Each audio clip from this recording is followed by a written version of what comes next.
Hi friends, how are you? I hope that you all are fine. Today in this video, I am going to share with you about Mr. Donald Trump.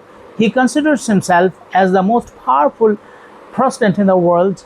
He really is. How far he is the most powerful president in the world, and what does he think himself, whether he considers himself as the most powerful person or not.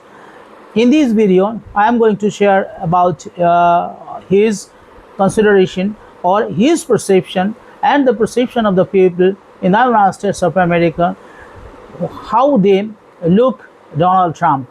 In January, when the New York Times asked Donald Trump whether there were any limits on his global powers, he replied, "Yeah, there is one thing, my own morality, my own mind."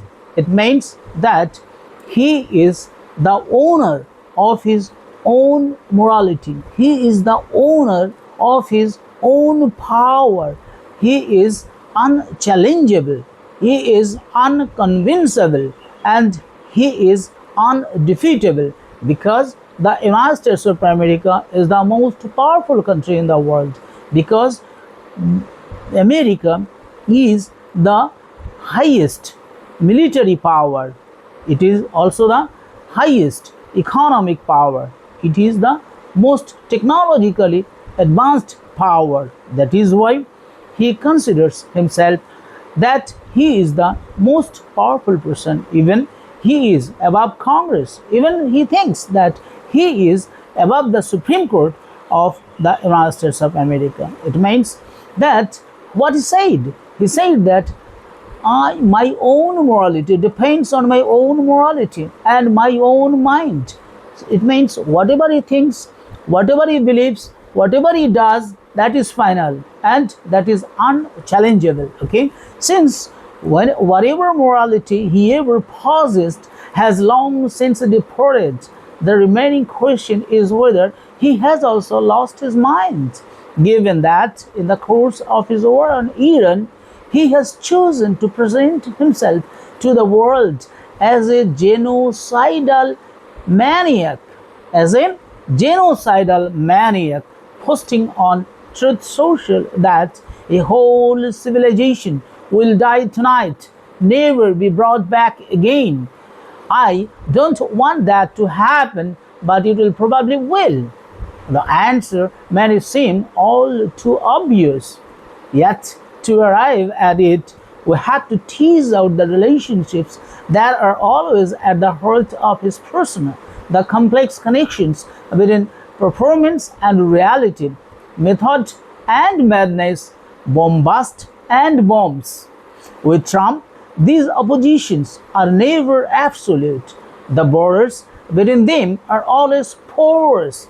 On the one hand, there is no doubt that in Trump's chaotic mind there lurks the madman theory, which was coined. This theory was coined by Richard Nixon. Madman theory, on the one hand, there is no doubt that in Trump's chaotic mind there lurks the madman theory, a belief that acting crazy is a rational strategy. Richard Nixon coined the phrase for his chief of staff, H.R. Haldeman, during the Vietnam War. I call it the madman theory, Bob. I want the North Vietnamese to believe I have reached the point where I might do anything to start the war. We will just slip the word to them that, for God's sake, you in an action is obsessed about communism. We can't restrain him when he is angry and he has his hand on the nuclear button. And Ho Chi Minh himself will be encouraged in today's begging for peace. The belief that Trump has following Nixon's payback in relation to Iran has been a staple of recent media analysis. It is certainly valid, yet it raises a further question. Is it possible for someone to act the lunatic while actually being one? We are faced with a vastly more consequential version of a catch 22. in Joseph Hiller's novel, claiming to be crazy, is taken as evidence so of sanity. Likewise, the more evidence that Trump might not be crazy in his obvious determination to seem so. To get our bearings in this maze, we might begin with Irving. He appears shorn of a surname in the book Tony Sorge, Ghostwriter. For a ghostwriter, he is actually a ghostwriter, wrote for Trump The Art of the Deal 1987. While still at college, Trump has done his first deal, buying with his father and refurbishing an apartment complex in Cincinnati.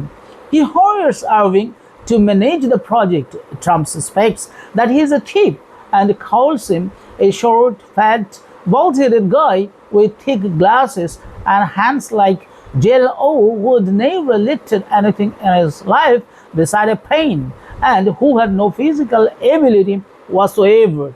But his saving grace is an incredible mouth. According to Trump, Irving would collect rents from the most recalcitrant tenants by putting on a show of friendship. He would ring the bed doorbell, and when someone came to the door, he would go crazy. He would get red in his face, use every filthy word he could think of, and make every threat in the book. It was an act, but it was very effective. Usually, they paid up right then and there. One day, while Irving was on his rounds, he knocked on a door, and a little 10-year-old girl came out, and Irving said, you got to tell your father to pay his fucking rent, or I'm going to knock his ass off. Irving says Trump left a very vivid impression on me. Trump learned early on that screaming obscenities at 10-year-old girls and making every threat in the book was a good way to get what he wanted. There would seem to be a clear path for Irving to the flamboyantly demand Trump of his Easter Sunday morning post. Tuesday will be power plant day and bridge day, all wrapped up in one in Iran. There will be nothing left. Open the fucking strait, you crazy bastards, or you will be living in hell. Just watch. Praise be to Allah. You see, this was his posting on his Truth Social. Everybody in the world knows about it. For Trump's apologies, he is thus not a madman like King Lear, an almost 80-year-old monarch raving on the hit. He is a Hamlet who has chosen to put an antique disposition on the better to achieve his purposes. There's every reason to believe that this is the way Trump sees himself. William Barr, who serves as Trump's Attorney General in the first part of his first term, recalls in his memoir One Damn Thing About Another in 2022, an occasion when Trump wished to make a public claim of vindication. Then, starting me with a twinkle in his eye, he added, I'm going to go and tweet about this. I glanced up with a look of discomfort. He smiled playfully. Did not know what the secret is of a really good tweet. He is looking at each of us one by one. We all looked blank. Just the right amount of crazy, he said. Likewise, Nikki Haley recalled, Nikki Haley was the ambassador here during his time to the United Nations. She recalled how Donald Trump behaved with her. Nikki Haley recalled that when she was serving as his ambassador to the United Nations, Trump told her how to deal with the North Koreans. Tell them you just talk to the president. Make them think I'm crazy. In 2017, Axios reported an exchange between Trump and his trade representative Robert Lighthizer, who was negotiating with South Korea. I will tell the Koreans they have got 30 days. Lighthizer said. Trump rebuked him. No.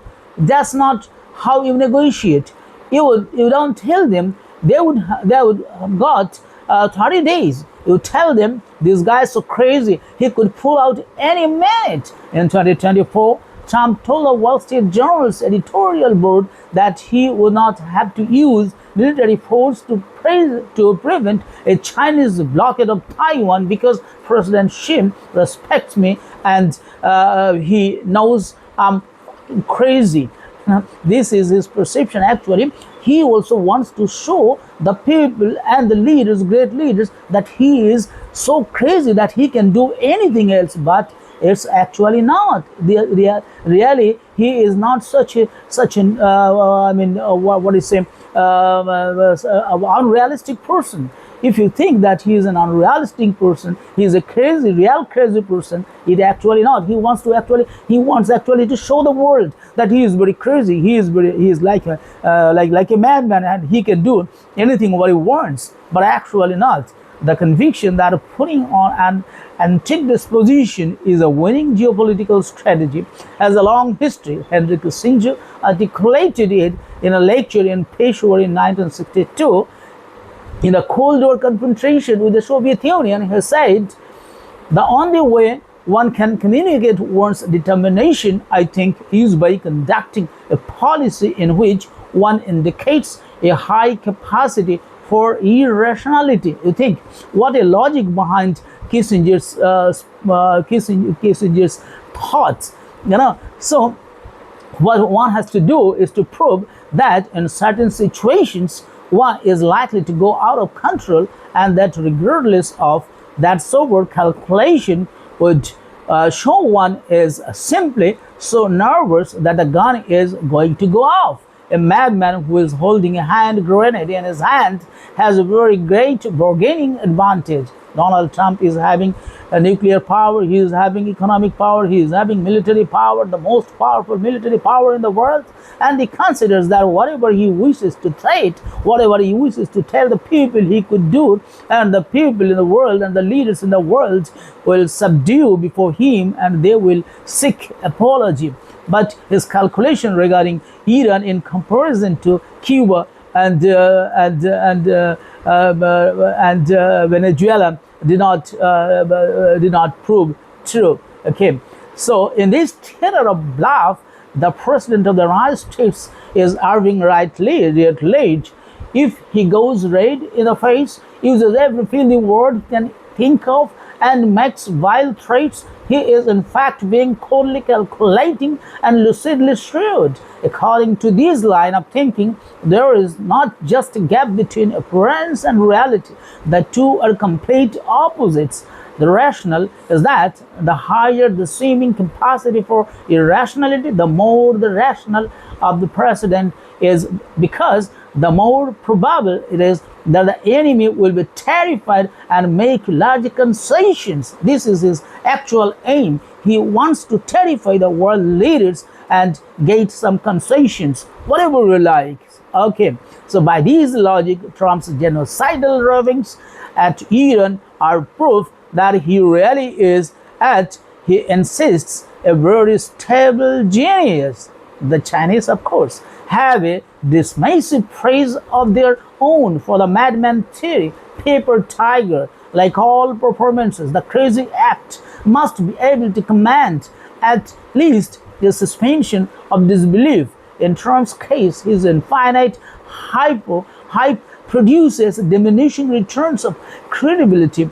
He's warning in 2017 that we'll have no choice but to totally destroy North Korea, whose threats can be made with a fire and fury like the world has never seen, was followed the next day by his declaration that he and Kim Jong-un fell in love. What a ridiculous behavior he does. Actually, one day he said that he hates India, and he told some bad languages regarding India. And on the other hand, after a few days, he said that he has great love for Indian Prime Minister Mr. Narendra Modi. So this kind of behavior, the paper tiger went into shredder in case of Korea. So this is not Korea actually. And so the odd thing though is that these two realities, that Trump is playing out his own version of the madman theory, and that his act has long worn skin seem to point toward the same apparent conclusion. The first appeals to his fans, the second to his detractors, but both suggest that there is only the show. Everybody knows nowadays, the world has known that everybody is just the show. So some think it's a great show, some think it's terrible. Yet the truth is that Trump is always acting in both senses. There is no border between pretense and practice, shadow and substance to Mr. Donald Trump. So this is his character, this is his thought process, this is his perception of himself and the world leaders, and this is his on the basis of his thought process, on the basis of these madmen, his showing of madman image. He wants to threaten the world. He wants to subdue the world leaders, not including Iran. He thought that whatever policy he had taken in case of Venezuela, in case of Cuba, in case of some other countries, he will be successful this time also. But Iran, a great old civilization, can never be destroyed. You can destroy it. You cannot destroy a whole civilization. You can destroy their power plant. You can destroy their bridges. You cannot destroy their spirits, because the spirit of the Revolutionary Guard in Iran and the people in Iran are so great that you have understood. Because yesterday also they said, the Iranian Revolutionary Guard said that if United States of America wants to destroy Iran, then definitely Iran will take retaliation, and its bases, its military bases in the region will be destroyed equally. So this is a threat, because Iran has understood that Donald Trump is just giving threats to North Korea, to Iran, so that they subdue, they come to USA, and before Donald Trump they apologize, and they seek his what I say his what I say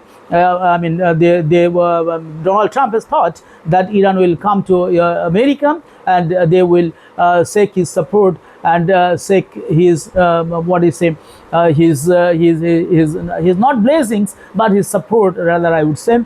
So but his calculation was become a miscalculation in case of Iran, because in Iran he has faced his bound his face, and the cost of Iran war is too much, and the price of essential commodities including gasoline and gas and other prices of other things, medicines, transportation costs, and other costs have been too much increased, not only in the USA, in the world as a whole, and the world leaders are not supporting the acts of Donald Trump. The world as a whole is not liking or is not supporting what Donald Trump's policy in Iran. As a result, Donald Trump is very wise. He understood that if he wants to give more or further threats, then his threats will not be effective from next time onwards. So we would like to say that Donald Trump is really a man who is very wise. He uses the tactics of threatening as his employee, one-time agent, Mr. Irving. Isn't it? Because Donald Trump knows that how he collected rents from the incalcitrant tenants. So he used because he used to threat. He adopted threat policy or threat theory, and with that threat theory, he became successful. Donald Trump is also thinks that he will also be successful by threatening the world as a whole, right? So in this video, I am not going to tell you for more. I would like to conclude here, because it is already 19 minutes. I have not linked this video.